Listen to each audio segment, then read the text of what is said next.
Hi, welcome to another episode of A Big Girl's Guide. I'm your host, Jen PK, and I have with me the very talented Debbie McIlhany. That's Did I do right. it? Hey. That's not professional at all. Okay. How are you today? I'm good. So good to be here with you, Jen. I really appreciate you asking me. For sure. You were always so funny. So Debbie and I did a comedy class together in 2020, right before all hell broke loose. Yeah. And we did our show the day Kobe died, which was horrible because you can't even be happy because everybody's talking about how Kobe died, RIP. Yeah. So it was a rough day. Like my friends came to pick me up to drive me to Dallas and they were like, "Did you know Kobe died?" I said, "Thank you for telling me that." I mean, I'm not a huge like sports fan or anything, but that's still sad, especially his daughter. Yeah. You know, I don't want anybody to die. And I know other people would be sad because like one of the friends picking me up he's a sports person. He likes the sports. So, but luckily, I think the show put some people in a decent mood for, a couple hours. And then we go back into the morning. So that's how I met Debbie. And she was super funny. And I felt so awkward every time in class because every time they'd be like, talk about, like critiquing each other. I didn't like doing that. Oh my God. Especially when y'all gave me praises about my comedy first, or like anybody, then it made me feel like, oh, it's that heifer. She knows everything about everything. And I don't want her to tell me about my comedy. And I was like, I don't want to. Like, we're in the class together. I'm not doing anything either. Like, you're probably on stage far more than me. I can almost guarantee it. So, and probably do a whole lot more things than I do. I see that you're out and about all the time. Do you work at like DCC at Dallas Comedy Club? I just found a home there, really fortunate for me, and I enjoy the people and the vibe, and I just kind of landed there. But that class was amazing that we took together, and I just always thought, what is this girl doing here? She's so talented. Oh my God. I mean, seriously, Jen, I was just like, everything you said, I could relate to, and it just was so natural. And I was like, I need to try to figure out how to get there, So, no, but you have your own thing. Because I looked at you and I kept thinking, she's an actress. Not to say you can't do comedy, because all kinds of different comedy. Like my stand-up is more like sarcastic stuff that happens to me. I'm sort of a storyteller, but my stories are short. Where you're like more of a long storyteller. Like it's well thought out and written out and performed. And I'm like, like I'm trying to think of one that's not controversial, and I can't think of one, but there are lots of comedians. The first one came to mind has something to do with pudding pops, and I was like, I won't say it, so you know who he is. But I always wanted to try to be more natural and, not like I'm, but I'm bummed, hey, this is the joke, get it? Yak, So yeah, it was a great experience. And I've just been doing a lot of open mics, trying to finesse it and figure it out and figure out what I want my voice to be, because that's really tricky too. Because I felt like the things that landed were the things that, I'm never going to be like a body comic, but the things that landed were the things that were a little bit, edgy. And I was like, I always felt so uncomfortable with that, in class. And so, I think I'm getting to a place now where I'm trying to be more introspective about my life and my past and what makes me the awkward person that I am now. We're all so awkward. That's what makes you lovable, though, is that you lean into your imperfection. It's like we all know that nobody's perfect, but you lean into it, and that makes you relatable and interesting. And if people take the time to actually listen to your stories, they're gonna laugh one way or the other. You don't have to be nasty. When I first started, a lot of my jokes were blue because that's where I was at the time in my brain. Like that's what made me laugh. It wasn't necessarily, I was like, penises are funny. They're funny to me. Guys are weird about it, and it makes me laugh. But it wasn't but I was like in my late 20s, early 30s. I won't say how old I am now. It was just like a couple years ago. But but that's just like not where I am now. Now it's like, I'm not, I can talk about dating a little bit, and I can talk about, guys from my past, and I can still tell some dirty jokes, but a lot of my stuff, you listen, it's like about my kids and stupid stuff that happens to me at work and things like that, because that's just like where I am now. I don't like a lot of, I don't care. I don't not like blue comedy, but I don't like blue comedy just for the sake of being blue. Agreed, 100%. Yeah, I mean, I'm not a prude. I'll laugh at a rough joke, but it's just not easy for me to tell those jokes. That's what I'm trying to say. And you don't have to. Yeah. There's enough women that do that. A lot of women do that. Like, I think they feel like they have to be nasty just to get seen. And maybe that's their personality too. Maybe they, just some freaks, and that's fine. Right. We're not going to shame them for that, whatever your thing is. But it's like if sometimes you can tell that it's maybe a put on, like maybe like that's not who they are on a regular basis, but it sounds right. So I can play with the boys because the boys are nasty. Exactly. That's so fun. So what got you into comedy? Because you do advertising, right?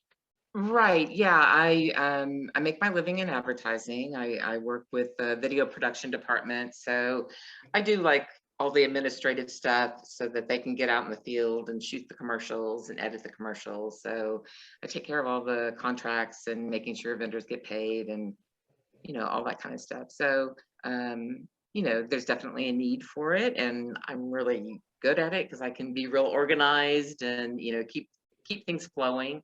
But it wasn't, it's not a huge creative job for me personally. And I did miss creativity and kind of exploring those areas. So that's why I started taking classes again, because I was like, you know what, there's something I'm missing in my life that made me happy a long time ago. And I realized it was just being around creative people and doing creative things and thinking through stuff, whether it's writing or performing or singing or, whatever that is. And so the Dallas Comedy House was offering classes in improv. And I thought, I never really explored that. So I'll try it and see if I can still do it at this age. Sure. And, if it works out, then great. So it was a lot of fun. And I felt like I was home again. It was like all of a sudden I was around people that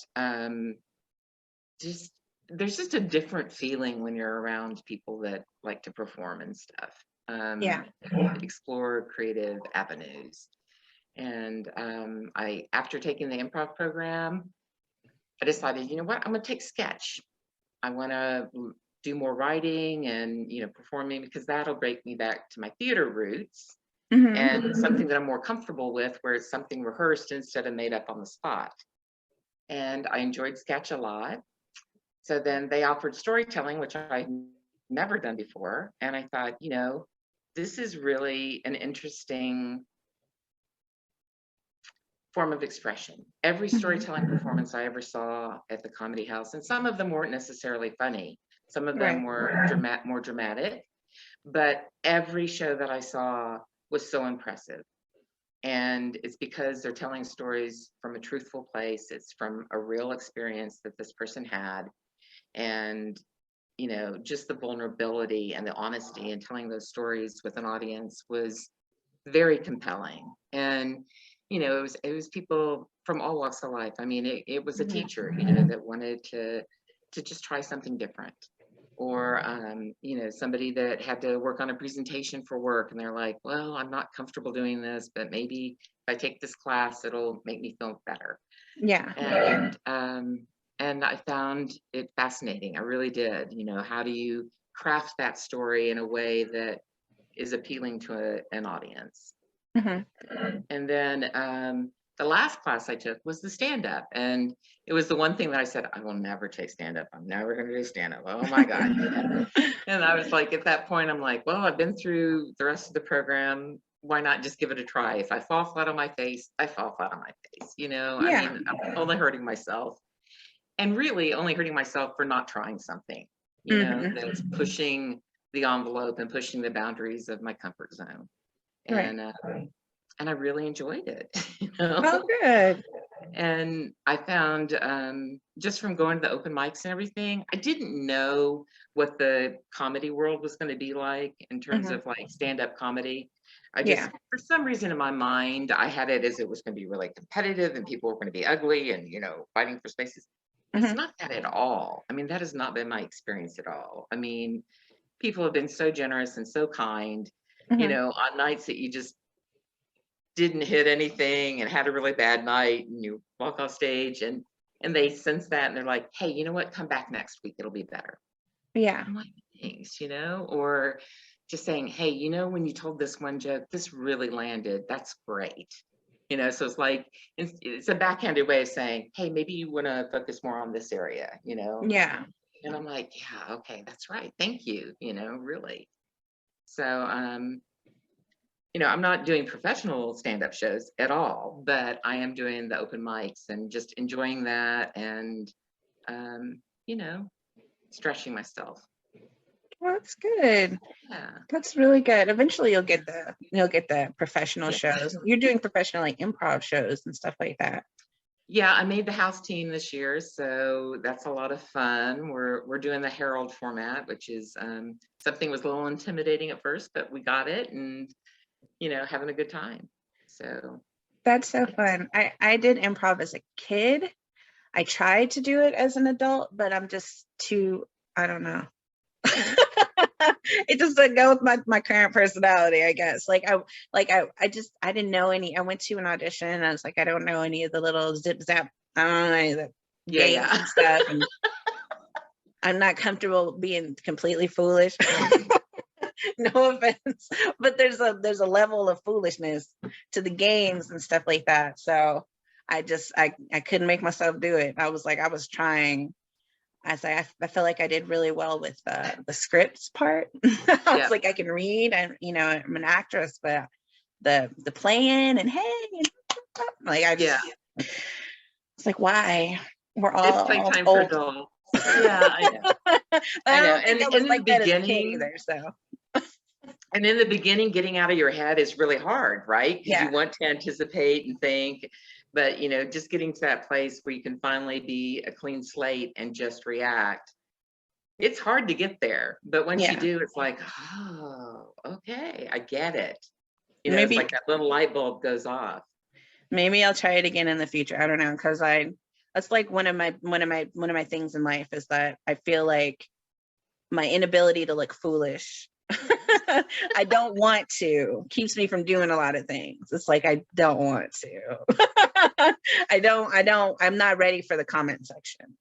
So I'm very, very very close to that. Like I can take a criticism I can take a criticism to my face, but like when I get home, I'm probably not going to be happy about it.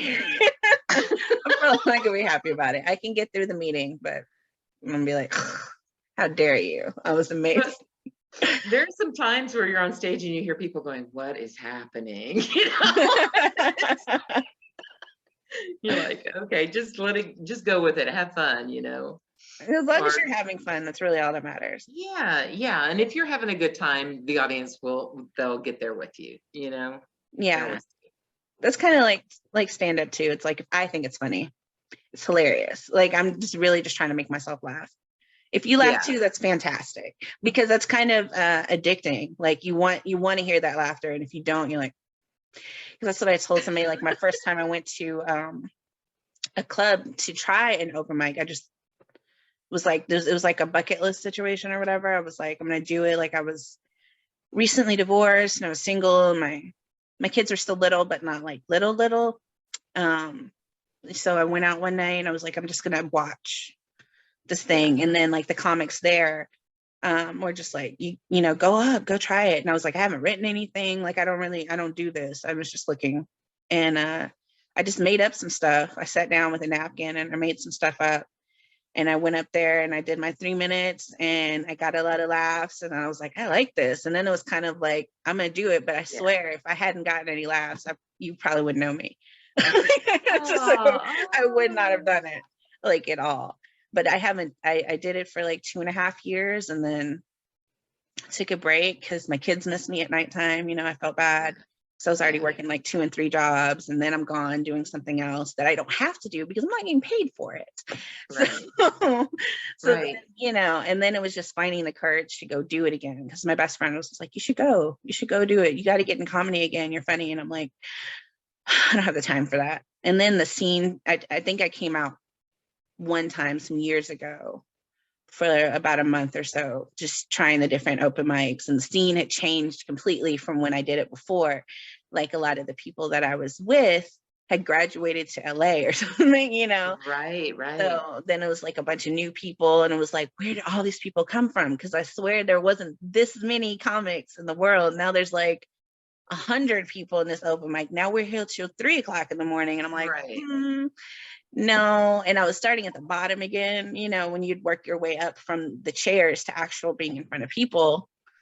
It's hard to start as being the last person up there talking to maybe your one comic friend who managed to stay around because they were drinking or whatever. And then I was just like, what? I don't even know if I can do this scene anymore. And then, I've tried it recently, and it seems, I'm glad you've had a positive experience. I don't know. I'm in the Facebook groups, and they don't sound so happy. They're very intimidating out there. I'm just like, oh, y'all seem very snappy. Y'all have a lot of dramas, which I do not want to be a part of. No. Yeah, But that's I'm not glad for me you either. have. Yeah. And during the pandemic, I mean, it was so hard with everything shut down. And this one gal, Michelle Rose Dahm, God bless her, she just kept the open mic Mondays going via Zoom, and was really rough. I mean, Yeah. but it was a way to work that muscle every week and support other people that were just trying to work on stuff, and just, do something creative. And when we finally came out of the pandemic and we were able to meet in person, the people that were local, it was so wonderful to finally see them, that you'd only seen them over Zoom for a year. It was just kind of like a homecoming, I mean, it was really exciting. And have a really different relationship with those people that we did Zoom for a year together, Yeah. and seeing them out in the world. And a lot of them are really, grinding and doing great. They're all over the place. I just go to the places where I know how to get to, Understandable. I totally get that. When I was more active, it was just like, I know how to get to Dallas Hyenas. So I would go there all the time, Right. because Arlington Hyenas was where I started, and they closed years and years and years ago. So then it was like, let me try Fort Worth, but I didn't like the Fort Worth scene then. I don't know what it's doing now. So I would always go to Dallas Hyenas, and I would go to the Arlington Improv sometimes, but usually I would just watch. I don't think I've been on their stage before. And I would just, mostly it was Dallas Hyenas for a good year or so, because I was like, I know where that is. People would tell me, like, there's the Addison Improv, that just sounds far. I've been there, obviously. I performed there in September. It's very far, and the only reason I performed there is because my best friend had already pre-agreed to drive me over. Oh, nice. I hate driving to Dallas. And then the Dallas Comedy House, which is now called the Dallas Comedy Club. Okay. Yeah. Why did they change the name? Do you know? Because it's a new owner. Okay. Yeah. Okay. And they are offering 2 open mics. They have an open mic on Wednesday nights and on Sunday afternoons. So, like, for the people that work late and still want to try their craft on the weekends, it's nice to have a Sunday afternoon shot at it. Yeah. Especially if you can get in early, because it gets dark at 5. Yeah, exactly. Hello, winter. Yeah. It's about to be pitch black outside in just a few minutes. I know. So are you thinking about making entertainment like your job? I mean, I'm at an age where it's like, I'm not going to be unrealistic that this is going to be a career anymore. This is like my second life, and just trying to do things that I enjoy. And, if it becomes something else, that's fantastic. If it doesn't, I'm very satisfied with where I am right now. As long as I keep growing and learning new things and can have a creative outlet. I just don't want to get stagnant again, because I got for several years there and just kind of got really down and kind of in a dark space mentally because I didn't have a creative outlet. So yeah, things are good now. I've battled depression, so I totally understand that. And when you just feel like, what like what Right? Yeah. like, I got to get up. Like, my kids are my lifeline. I don't know what I'd do without them. So it was like, I have to get up for them, but I don't. There have been days in my life where I'm just like, I don't know that I would get up if I didn't have to. This is like, it's so much easier to just go take a nap right now. Exactly. No, I Putting get on it. pants seems like a lot of work right now. I Yeah. don't want to do this job. I don't want to go here. I don't want to, like, my life is not doing what I want it to do, and I don't like it. And I don't know how to do it, so you get kind of trapped and stuck, and you're like, what to do. But for some of us, being creative can really pull you out of some dark times. And you create things for yourself, like the Big Girl's Guide. I mean, and this podcast and all of, everything that you have tied into this, which is amazing. Thank you. I am avoiding open mics. So how can I put, because I was like, I have this very weird, like, issue with anonymity that I've had my whole life. It's like, see me, but don't see me. Okay. Know me, but also you don't know me. I went through a whole period in high school trying to come up with a stage name, because I did not want to use my real name. I don't want anybody coming out and being like, I know her, I don't want any stories about where I came from or who I was or whatever. And it's not like I've done anything. I have no criminal record. I'm a teacher. But I just don't want anybody talking about me. I was just like, it's very weird. I was like, I want to be famous, like, since I was little, but also I don't want anybody to know who I am. It's very, very strange. So I kind of fight it. But I took the last comedy class I took because I wanted to get out there, but I didn't want to go to a bunch of open mics, and I knew there was going to be a showcase.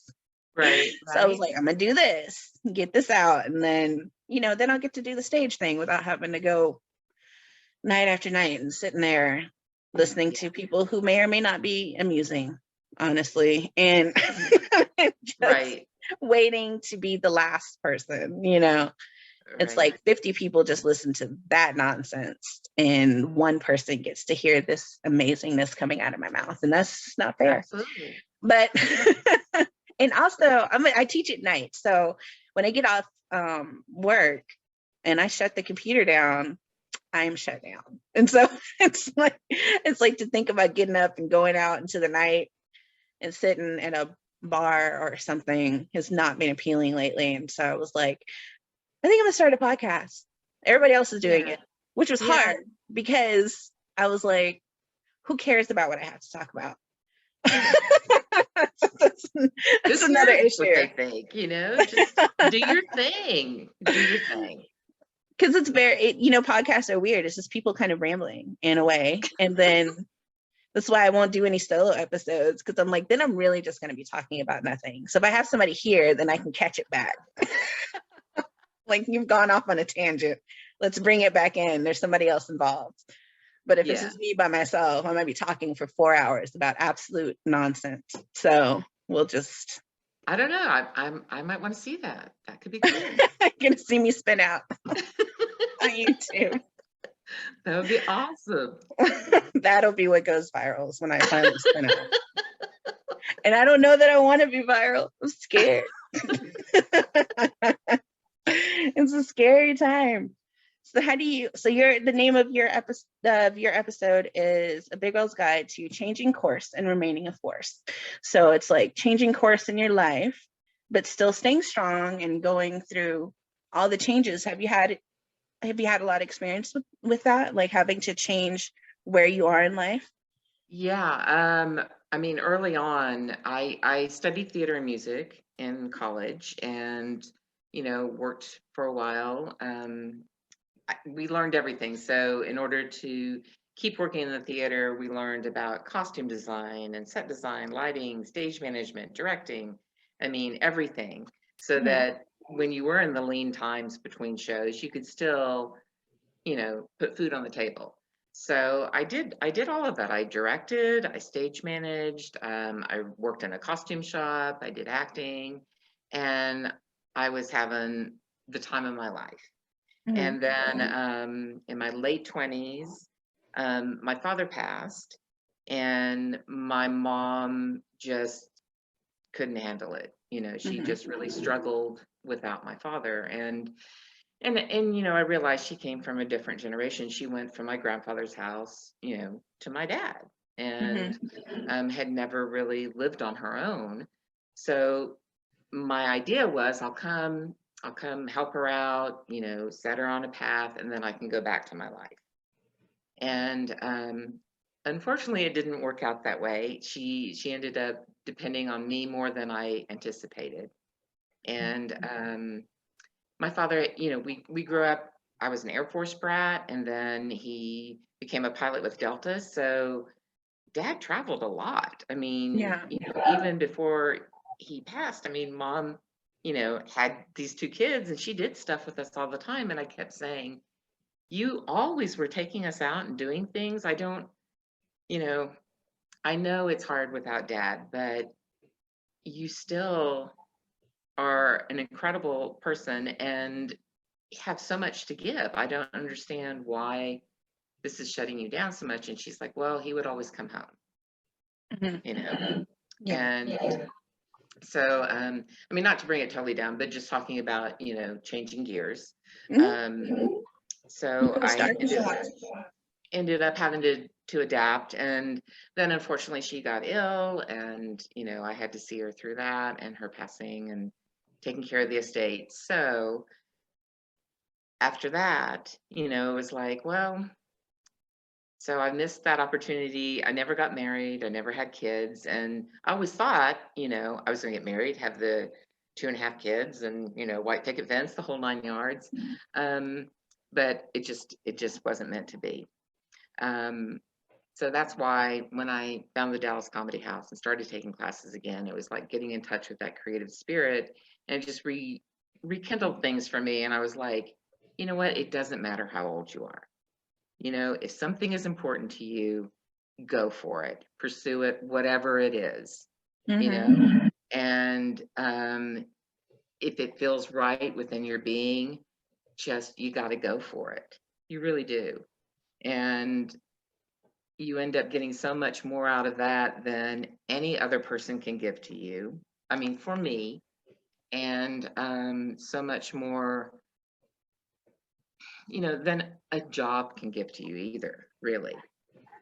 And it's just satisfying, that inner whatever that is for you, and some people it is being a mother. I've never had that experience, so I can't relate to it. I understand how that could be incredibly impactful. I mean, you're raising a child and taking care of them and nurturing them to become this incredible human being. I can't even imagine, and especially in this day and time with all of the things in this world that we didn't have to deal with growing up, honestly. I Yeah. mean, there were school was always a sacred place, when we were growing up. At school and church were always the safe place. We didn't Mhm. have, the things that are happening in this world today. Yeah. And you have to be able to shift gears. I mean, because if I start thinking about all the stuff that's happening in the world, and listening to the news every day, it just puts me in such a sad place. And I don't want to ignore it. I'm not saying that, but what I'm saying is I can't, if it's not something that I can personally fix, Yeah. I can't dwell on it because I just am very empathetic. And, you know, it just drags me down so much. I stopped watching the news, honestly, when I was pregnant with my first son, because it made me so sad and scared. Because I had him in 2002. So we had just had 9/11. Yeah. And I got pregnant right after 9/11. And so I was terrified. And then Oprah had I couldn't even watch Oprah good because she had all kinds of stuff on there about, you know, kids getting, like, there was an incident where daycare, which is why my kids never went to daycare. Luckily they didn't have to. I had my mom, but where a daycare worker went to the store and left all the kids, and then a little boy got like bitten up almost to death by the other children. Like, they just attacked him, like rabid little creatures. God. And I was like, oh no, you know. And then there's like all the rash of people leaving their other people's children in like a bus or a car, you know, like, Yes. you know, God bless all the little children that have been stuck in a car and burnt up. I have never done that to my children. I've never left them in the car. I never understood how you did that, but, you know, no judgment. I never understood it personally. They're the first things I think about now, and they're 19 and 17. So I'm like, are y'all okay back there? Yeah. But you not being technically, I guess, like, going through motherhood, I guarantee you there's somebody who looks at you like that. Like, that, you know, you seem like you have a very nurturing spirit.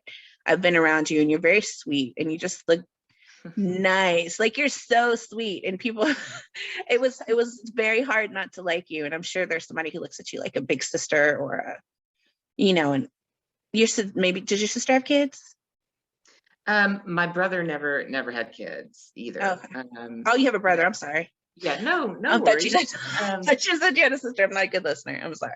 No, you're fine. No, he never. And of course, you know, that was mom's fear. She's like, okay, well, the McIlhany line, this tree is now dead. You know, you're not going to have kids. Kevin's not having kids. I mean, I'm like, well, Mom, it's not intentional. You know, Yeah. It's just happened that way.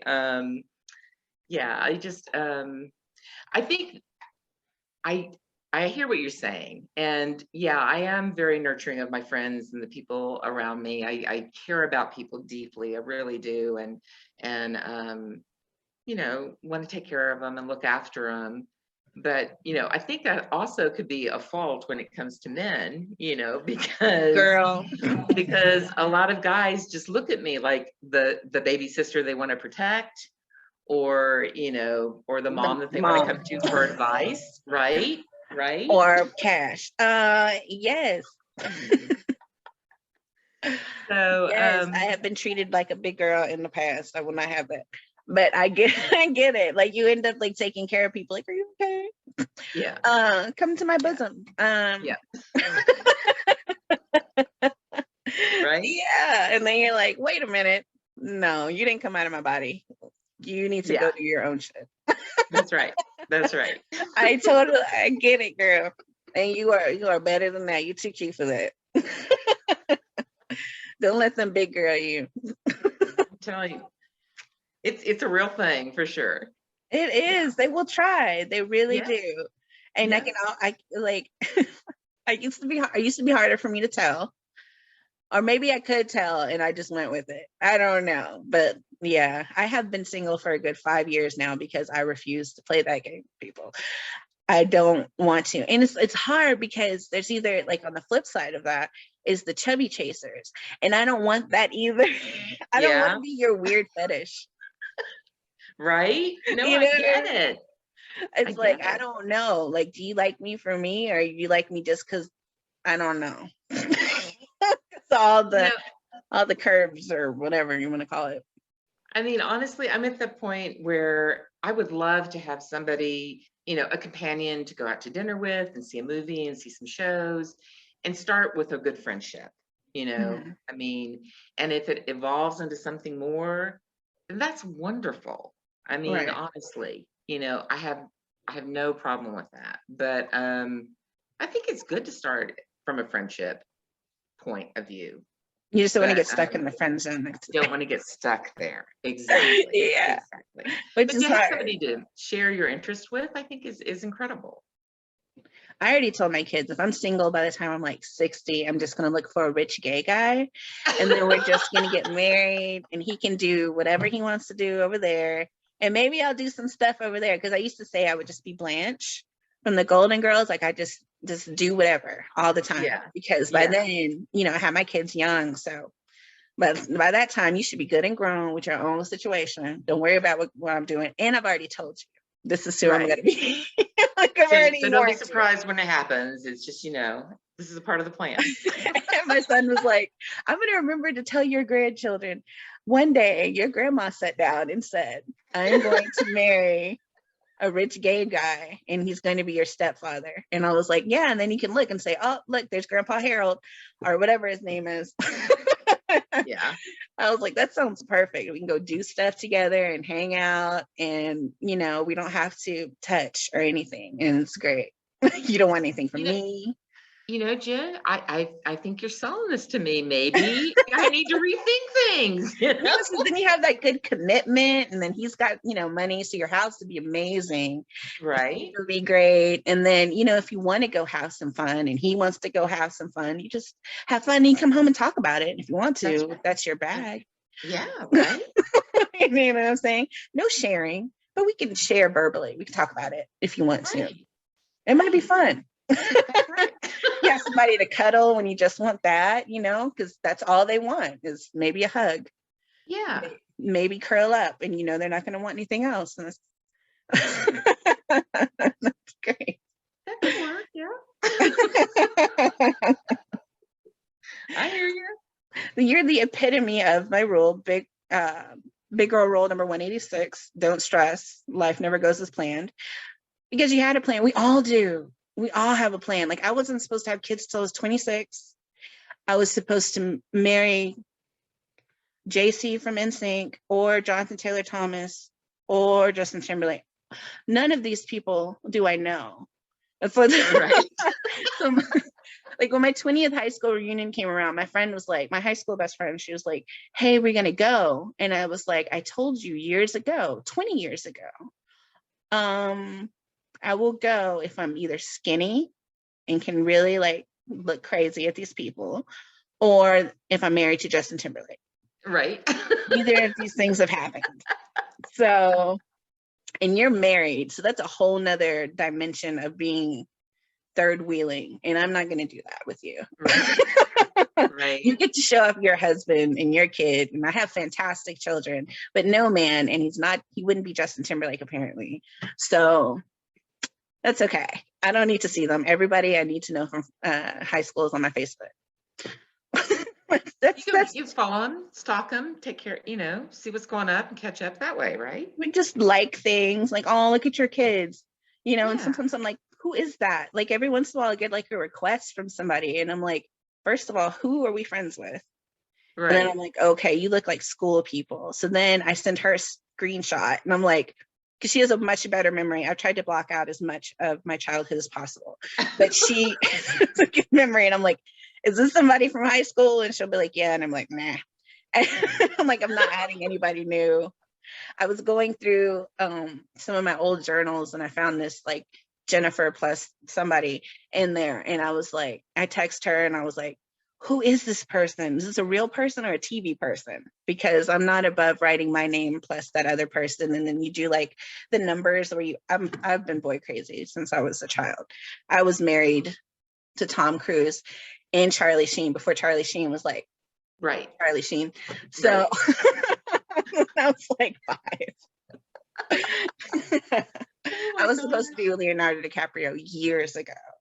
So I've spent a good time being boy crazy. And she was like, I remember him. And I was like, okay, he's a high school person. God, I hope he's still cute. Was he cute? Because I'd be devastated if he looked trash. Because he wasn't with the right woman, though. I don't know. Because some people just don't age good. I know. And it's sad when that happens, right? When you get somebody and you realize you went to school with them and it's like, oh, maybe they're just don't know about products. I don't know. Or just like, Right? I like when the pretty girl from high school just wears too much makeup still. And I'm like, ma'am, that's a lot of Yeah. makeup. That is a lot of Yeah. lip liner. For what? Like, you're Or- still skinny and you got big boobs. Good for you. But that face, it's a Or the workout. ones that, you know, go for surgery and it's like, you know, girl, be you, but you don't look like you at all. You know, it's like, I mean, I don't know. I don't know. But yeah, oh, I totally get it about the boy crushes. Oh my God. I had a weird thing. Do you remember Bonanza at all? I've The seen it, I Okay. think. I mean, I've at least seen the opening credits. It wasn't something it's not something I'm interested in. Like, I'm not a Western person, but I Yeah. know it exists. And dun, dun, dun, dun, dun, dun, dun, dun, dun, I know. Yeah. So it was like whenever we spent the night at the grandparents' house, they watched the Westerns. So it was like Bonanza, Gunsmoke, Rifleman, you know, Wild Wild West. Okay. Yeah. And for some reason as a kid, I loved Lorne Greene on Bonanza. He was like the father, the patriarch, the gray hair, you know, and I was just like, oh man, you know. And my mom's like, what about Little Joe? I mean, Little Joe was Michael Landon.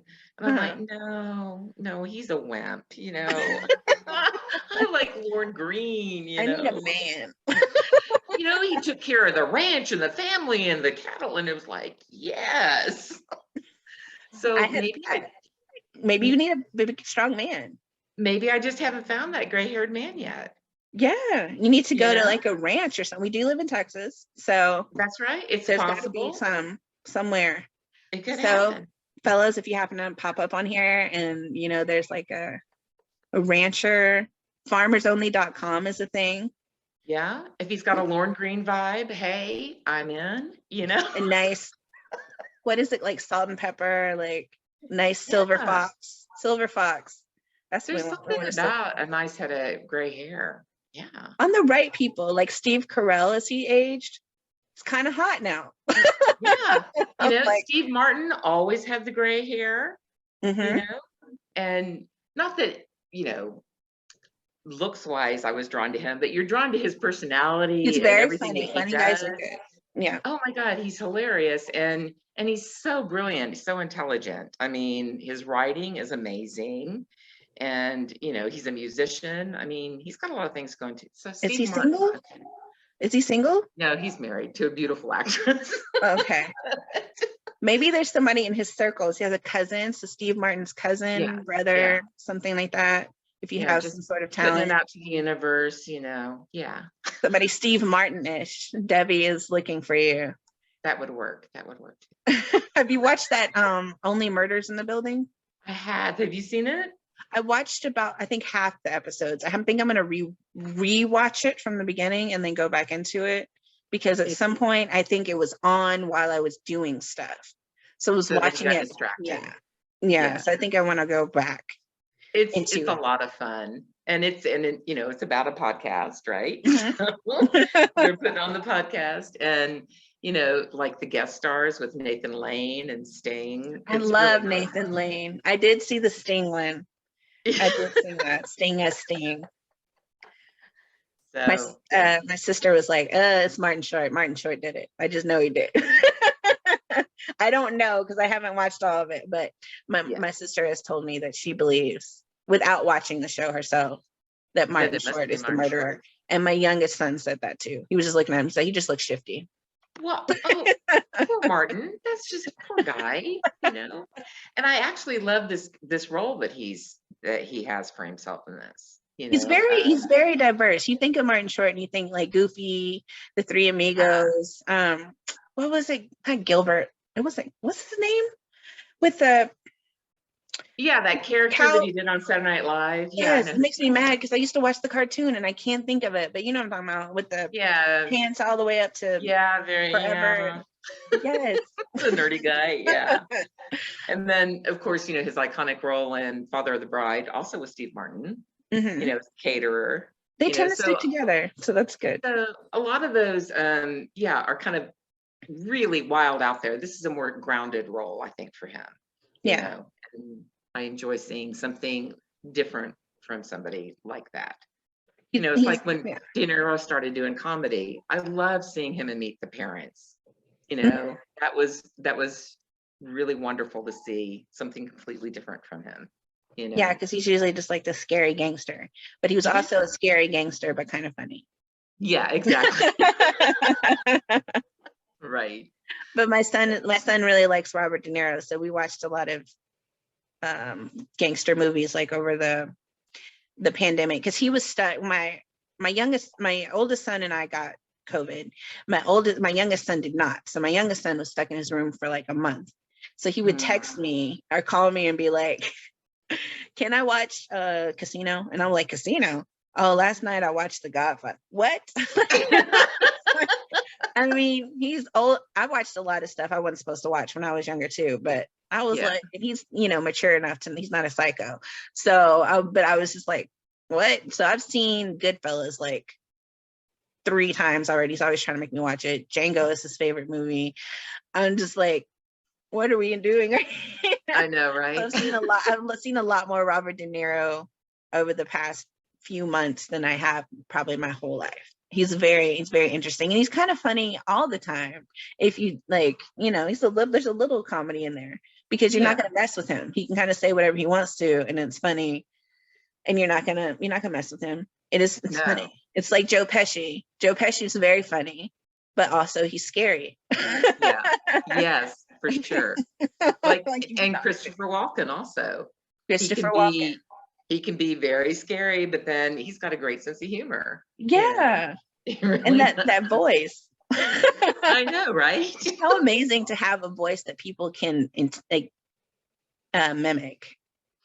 And to be cool with that, to be okay with that. It's very unique. I don't think there's nothing specifically special about my voice that somebody's like, oh, I'm doing a Jennifer, Right. No, I know what you're saying. Exactly. Yeah, but somebody could do a Christopher Walken, and maybe somebody could do a Debbie. I don't know. I couldn't do it. I'm not good at that. I'm not a good imitator, but it's like I said, I do a great Ethel Merman, but nobody knows who that is. So it's ruined, You do an Ethel Merman? I love Ethel Merman. Do an Ethel Merman.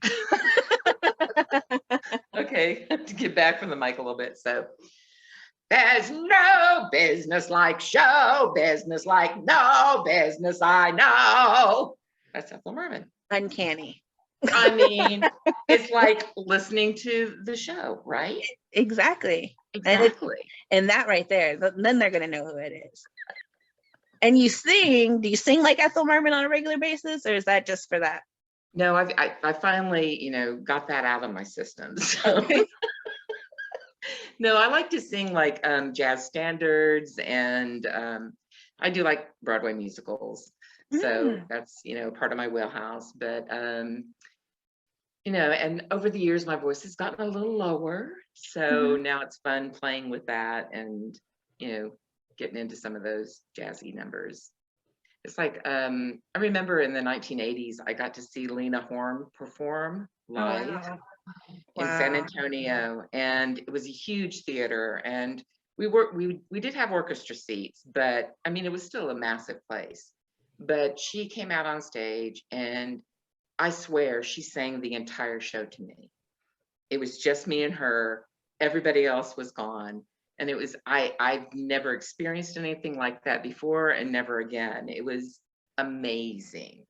And in the first act, she came out and she sang Stormy Weather, and it was lovely. And then the second act, she came out and she said, so I sang Stormy Weather like I did when I did it when I was 20 years old. But I've lived now, and I know how this song really needs to be sung. And I'd like to do it for you again. And I was bawling. I was a mess. It was like, yeah, that's what that song is about. After you've lived and you've had that heartache, and you're telling that story again. And it was just, she was amazing. She was really something. She's beautiful. What's your favorite song to sing yourself? Oh man, there's so many. I really lately I'm kind of drawn to That's All. It's about, I can give you all these things, and if that's not enough, that's all, Mm-hmm. There's just something really beautiful about it and sweet about it. So Are you more of like an alto? Or I, when I was performing when I was younger, I was a mezzo soprano. Mm-hmm. And yes, my voice got lower. And what I didn't realize, because I did start taking voice lessons again just to get my voice back in shape. And he's like, "You're a contralto." And I'm like, "I am." It's like, I guess all those years of smoking just did it to me. I don't know. But yeah, so I have a much deeper range now than I ever had before. You don't even seem like the person who would buy a pack of cigarettes. What? I don't anymore. I quit. You just seem like you'd be like, smoking's bad. Put it down. I was a bad girl. What? I know, right? That's so exciting. Speaking of class reunions, I did go out and smoke with the bad kids, right? And that was the most fun because I learned about stuff that I didn't know about. It was amazing. They were schooling sweet little Debbie. I know. The 20-year reunion, whatever, 30-year, it's like, wow. One guy owns a whole bunch of the porn shops in town. It was amazing. I was like, wow, well, good for you. Good. I'm glad you made a success for things. That's great. Wow. Okay. Yeah, I always I never even thought about who owns these shacks with XXX on them, and what's in it. Right? And if you own all of them, that's kind of a big deal. He has a chain, right? Okay. I've never been in one before. I've had friends tell me that they wanted to buy me a toy, but they haven't. They were like, "You're so goody. We're gonna buy you this, and you don't have to worry about this guy or that guy. Take care of you." But it has yet to happen or whatever. And when a couple years ago, I was writing a romance novel. I started one, I haven't finished. And I was like, I need to know more about this life. Right? No. So I applied for this job at one of those lingerie stores or whatever near my house. And I went in there and I was just like, I have kids. I'm not a virgin, but I'm just research. I was like, what is that? I was just like, she's like, have you seen the blah, blah, whatever the name of it was? And I'm like, I felt like such a prude. I was just like, ew, what is what is that? Why do y'all do that? What is that for? What does that do? I felt like 15. I was just blown away. And this is somebody's everyday situation. I don't know any of the names of things, but that's why I wanted to work there. But then I couldn't. First of all, they weren't paying anything. And secondly, it was just I don't want to see the people that come in here at noon. Yeah, that could be disturbing. I mean, unless they're doing a party or something, you're getting married, bridesmaids, party, bachelor party, whatever. But yeah. I don't even know if I'd want that at my I didn't have all that bachelorette party and stuff like that when I was married. But I don't think I want that. I don't want a penis straw. Yeah, right. I don't want a penis cake. I'm like, ew, what is wrong with you? So why is that cute? You never did La Bear? I've never been to a strip club or anything like that. I've seen it on TV. I watched The Sopranos, so now technically my son has been to a strip club because every 5 seconds it would be like bloop, and I'd be like, oh, and he was like, yeah, that was a little too much. It felt like The Sopranos felt like it was like HBO going, okay, we can put out all this nudity, we can do all these cuss words, and it was in every second of a scene, it was like, okay, it's just too much, it's overkill. I don't think you can have a show on HBO or Showtime without some titties. I feel like you have to have, because they don't show the boys at all. That's why that scene in Sex and the City was so special, because the man was exposed for the first time. They never show a man. You can see all you want to of a chick, but not a man. which is very strange to me. But this is the world we live in. But I feel like you have to do, I feel like if you have a show on HBO, you have to throw in a certain amount, like they have a quota of cuss words, sex scenes, or something. Because there were a couple times when it was like there was no sex scenes, no nudity, or if the sex scene was more implied or something like that. For like 2 or 3 episodes, then all of a sudden titty right in your face, and I'm like, that's when HBO was like, we haven't seen titties in 2 episodes. Right. So it's come on. Go do a scene at the club. He owns a strip club. He should be there all day. He does nothing else. This is what he does. But isn't like, no, he's in waste management. What? I mean, don't you want to like kind of fill in the gaps? I mean, isn't that more stimulating, than having it in your face like that? I don't know. I mean, I don't know either, but I don't know. I have to ask somebody who likes titties. Like, I'm an expert in porn. Here's your quote. I don't know. No comment. I mean, I did get that when I went to school in San Antonio. They're like, where are you from? And I was like, Dallas. And they're like, Debbie does Dallas. And I'm like, what? Oh no, because your name is Debbie. I didn't know. No. I've never seen one. I feel like at some point we should watch one just because it's a classic, apparently. Debbie does whatever. Supposedly. Maybe it's funny because sometimes nasty stuff is funny. Yeah. Sometimes nasty stuff is more funny than it is arousing. It's like, that's just funny. Because I have seen a movie at some point in my life, and I remember I was giggling far more than I was probably supposed to. It's like, it's so stupid. I think it was like one of those softcore Cinemax situations. You know what I mean? Like, you have to look at one of those at some point in your life, and you look at it and you're just like, this is so stupid. Like, they're not even trying to act. Like, just cut to the titties.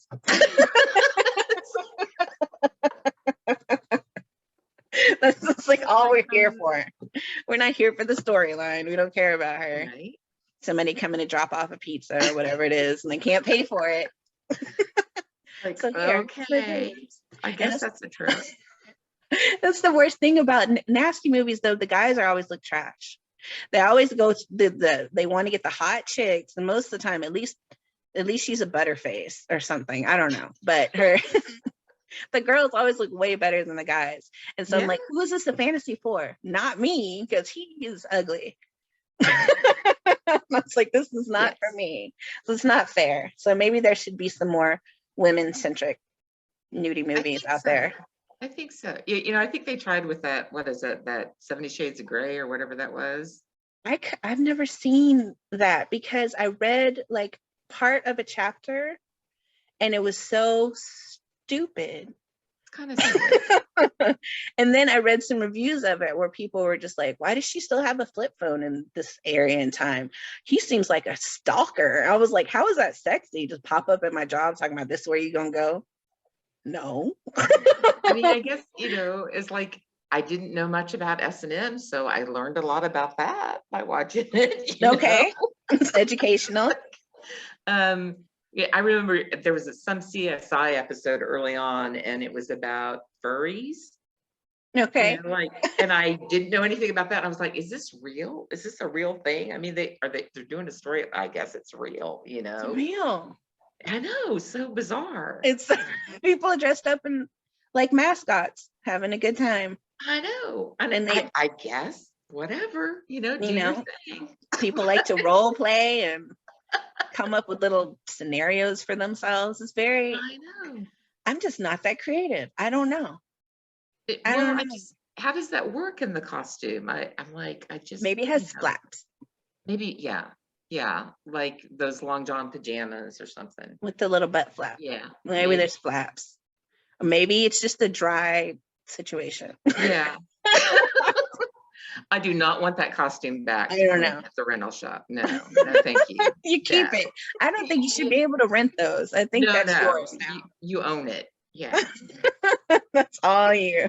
I'm not doing it. Have you ever seen the show Upload? Upload? It's on Amazon.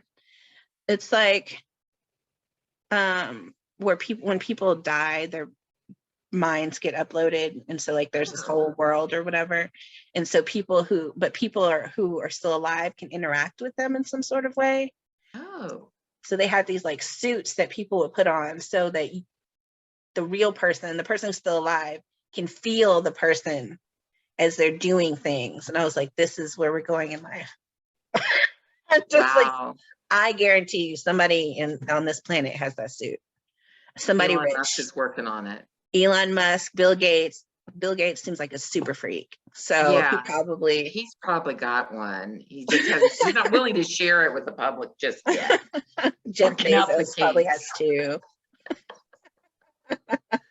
They Oh my probably all God. hang out together and do it together, like virtual hangouts.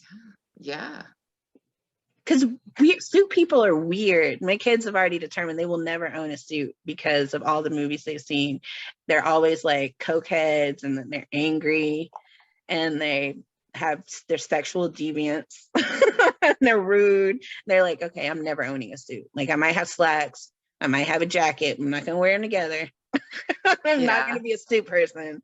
They can't do it. They just won't be suit people. They're scared. They're gonna end up like snorting coke.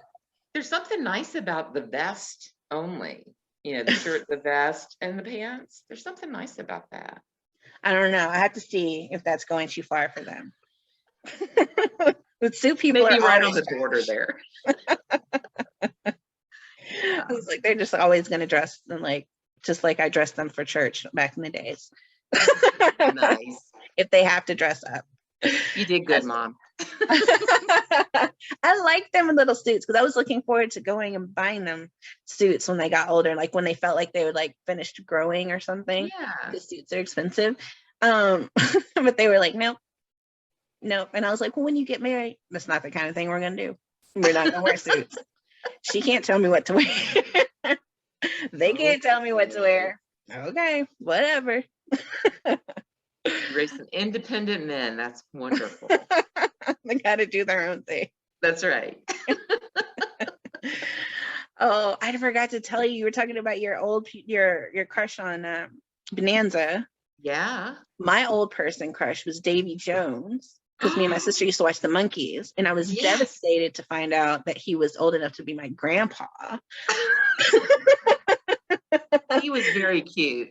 He was so cute in the British accent. So when I was little, I had the biggest crush on him. I was gonna marry Davy Jones.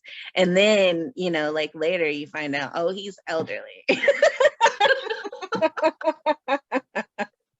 And as I've gotten older, Mickey was never cute to me, but he's very talented. And now I'm like, maybe I should have been looking at Mickey. Mickey had it going on. He was singing all the songs. He was jamming. Maybe I should have been looking at him. They were fun. Look at the cute. And my sister liked Peter. Nobody liked Mike. Well, they all had their unique thing. Yeah. The Monkees were fun. They were a lot of fun. And they were really like the first music videos too. You know, if you think about it. They kind of had like a Benny Hill twist to it. But I mean, Speaking of dirty old Benny Hill. I was like, how do you get away with all that? I don't know, but I laughed as a kid. I laughed a lot. There's a lot of stuff I laughed at as a kid that I realized I don't know if I knew what I was looking at, but for some reason it was funny to me. Yeah. Maybe with the music? Maybe. I don't know. Or maybe, I don't know. Because when I was younger, I super loved, and I still do, Rocky Horror Picture Show, but I watched it over Halloween. And I was like, this shit is weird. Why was I so into this? This is some strange shit. Like, I don't mind, where, sweet transvestite. I'll sing it to this day. But I just, if you just like sit on the outside of it, some weird shit. So it's very strange things going on. And my sister's like, it doesn't even matter. People were probably on all kinds of drugs. They made this up. They had to have been on all kinds of drugs. Like, what does that even mean? It doesn't matter. I know, right? It was an experience when that movie first came out. I mean, I remember going and seeing it at a really old theater that had like a small stage in front of it, and people were already dressing up like characters and getting up on stage in front of the movie and doing all the numbers because they had learned them. You Mhm. know, the time warp was a huge one, you Of know, course. and it was just like, I've never been to a movie like this before. This is really cool. How weird is this? You know, Mhm. it was, but getting just both of that, seeing the movie and the live experience, and as a community, as a communal group, it was Yeah. really cool. It was really fun. When I was like 17, I think my sister took me to a theater. I think it was called Ridgely Theater. I don't know if it's still, I think it's still over there. I don't know. But they did a screening of that. And so there were people, there's at some point people throw stuff at the screen and stuff. There Yeah. were people dressed up. I didn't dress up. We didn't dress up, but there were people dressed up and throwing popcorn at the screen and doing whatever and doing Yeah. the time warp. And it was very, Yeah. very interesting. I think I was a little more apt to sing along then. I wasn't as jaded as I am now, but I think I was more apt Yeah. to sing along then. But I Yeah. did this year. Well, I was folding clothes in my living room. My kids were in their respective rooms because I wasn't sure if they were ready for that experience. They've seen it now. You're singing They, or they, no? they saw it now because my youngest came in and my oldest came in. Me and my sister were watching it, and they're like, okay. Yeah. Yeah. It's weird on its own. It has nothing to do with the fact that a man's wearing makeup or a corset, Right. or nobody cares about that anymore. It's 2021. Do what you want to do, but it's nothing to do with that. But like the plot of it, and then the brother and sister, which I don't think I realized that they were brother and sister, Riff Raff and whatever her name is. Yeah. Yeah. I don't think I realized that ever. I was like, wait a minute. Yeah. Y'all Right. nasty. But I always felt bad for Tim Curry, and I always cried a little bit at the end when he lost his way. So Yeah. I always felt bad for him. And my sister was like, that's understandable. I was But like, he wasn't the villain. he's such a good actor too, though. I mean, you know, they win your hearts. Yeah, I never saw him as the villain. Like, he was weird, but they were all weird. So it was just like, Yeah, you knew what you were getting into. You keep hanging out with him. exactly. How was he the bad guy? And Meatloaf really just had to go. He was doing too much Yeah. already. I could tell. But, I didn't like that song, and he needed to go. but Meatloaf can sing, y'all. The man's he's got pipes. He was singing. I mean, yeah. That's what I took away from that. I was like, damn, he can sing. You know? That's awesome. What is the song? Oh, what is the song that everybody knows? Oh my God. I don't. There's God. a light. No, not in that movie. It's a Meatloaf song. Oh. And No, he's like, I don't do that. Something like that. Something about I don't do that. I'm gonna look it up. Hold on. see, all of his popular music to me always felt like he was just screaming. And I was like, I didn't know he was like a legit singer until Rocky Horror. What is that song? It's gonna drive me insane. I do anything for love, but I won't do that. I think that's on a commercial too. Oh, that's a Meatloaf song? Oh, It's a I did Meatloaf not know song. that. That's the I only learned song I know something. that he does besides Hoppa Bless My Soul. That's all I know. Okay. I do anything. Hoppa that was in the in Rocky Horror. That was his Yes, song. yes. Well, speaking of musicals, you have a musical improv show coming up. And although this episode might air after that has already occurred, you do a lot of different things that can be looking out for you. Tell us about your musical improv situation. Well, there's Leslie Marie Collins has put together a holiday review that we're doing at the Dallas Comedy Club on December 16th. And hopefully, you know, if things go really well, it might be a recurring thing, like for holidays, which is kind of fun, you know. And musical improv just takes it to another level. Like, you're going to create songs from suggestions from the audience. Okay. So, yeah. Is that something you do on a regular basis too? It's another challenge to things. It's something that I've been working on. I haven't done a lot of it performance-wise. So this will be my first opportunity to give it a whirl. And that's at the Dallas Comedy Club? Dallas Comedy Club, yeah.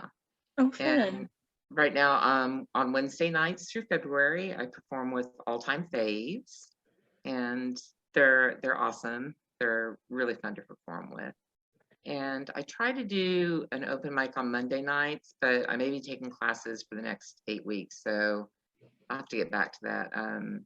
But there's one at Chocolate Secrets, and there's also one at Buzz Brews in Lakewood. So I enjoy doing that too. And are you singing anywhere, like besides the musical improv? I don't have anything set up right now. I know a lot of people have been very sweet in asking me about that, but I don't have anything set at the moment. We should get you in the Scat Jazz Lounge or something. That's my friend sings there like maybe once a month or something. Fun. You should. That sounds fun. We should look into that. You should get into that. Okay, we'll talk. Because then that's in Fort Worth. Because you know I don't do Dallas, so and then I can come see you. I can come see you do it. Oh. Because I've never heard you just sing. I heard the Ethel Merman obviously now, but I've never heard you sing. So that was a pleasant surprise to know that that's part of your repertoire. Something fun I like to do. Yeah. Oh, you're so cute, Debbie. This has been so much fun. Thank you so much. Where can we find you on the internet? I am on Facebook. I know I'm real old school. I know a lot of people don't do Facebook, but I do Facebook. I do Instagram under Debbie MC9, I think is my handle. Debbie Mac9. But yeah, and I just, whenever I can get something going on stage, I try to post about it so my friends can come out if they have a chance. It's just awesome. Okay, awesome. I will post your Instagram handle on my website, www.abiggirlsguide.com. And of course on my Instagram, which you'll see in the credits. And you'll see your Instagram in the credits. So cool. We're gonna put that out there so people can go follow Debbie. McIlhany. I know it's a hard one. It's a hard one. I want to say McIlhany, and that's not it. It's McIlhany. That's it. Okay, I was trying to make it too basic. It's McIlhany. Debbie is anything but basic. Okay. Well, thank you so much, Debbie, for talking to me. It was so much fun because I didn't get to talk to you a whole bunch in the class. So, because I'm kind of standoffish around strangers, but so this is a good time. I knew you had a huge heart. I knew it. When I started following you on Facebook. I'm like, that Jen. I knew. I'm more of a one-on-one person. I don't do groups of people. I'm just like, all right, I got to get out of here. It's too many personalities happening. I know, but you finally let me hug you. I mean, that took a lot. Okay, that's a special thing then, because I don't let anybody. I know it took a lot, and I knew you, and I was like, but I'm feeling it. Well, now that I'm vaxxed and you're vaxxed, maybe one day we'll meet and we'll hug again. Yeah. Well, bye, Debbie. It was so great to much. Talk to you. It was lovely talking to you.